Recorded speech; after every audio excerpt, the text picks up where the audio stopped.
মাংসটা আমিও প্রথমে শুনে বলছিলাম যে ভেড়ার মাংস কেমন হবে, পরে যে দেখলাম যে না, ভাইয়া বললো আচ্ছা তোমাকে আমি খাওয়াই, পরে আমি খাইয়ে দেখলাম যে ভাইয়া এটার টেস্ট একদম আলাদা। এখন আমার মনে হচ্ছে আমি খাসির মাংস খাবো না, ভেড়ার মাংসই খাবো।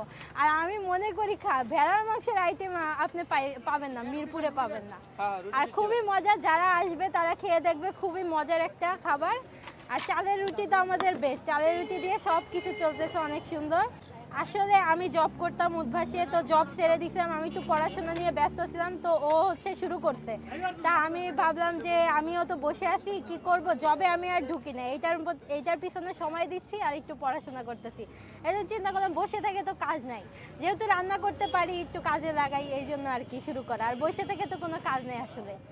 আচ্ছা ভাইয়া দেখেন, 300 পিঠে যে আমরা যে খাবো, এখানে কিন্তু আমি যতদূর শুনছি 250 বা 300 এরকম থাকে, কিন্তু আমাদের এখানে কিন্তু ভাইয়া 180 টাকায় আমরা দিচ্ছি, তাও আবার 4 পিস অনেক বড় বড় দিচ্ছি, সাথে রসুন আছে, তারপর হচ্ছে আলাদা আরও ছোটো টুকরা দিচ্ছি, সব মিলায় আমাদের। তাছাড়া আমরা হোমমেড, আমি আর আমার বোন নিজে বাসায় তৈরি করি, সব কিছু আমরা পরিষ্কার পরিচ্ছন্ন করে নিজেরাই করে। আর আমাদের খাবারের টেস্ট অনেক ভালো, রিভিউ অনেক ভালো। তো আমি মনে করি এটা অনেক বেস্ট হবে, কারণ এত দূরে না যেয়ে 180 টাকা যেহেতু মিরপুরেই পাওয়া যাচ্ছে। ভালো। বেড়ার মাংস যেটা ছিল অন্যরকম একটা টেস্ট, খুবই ভালো ছিল।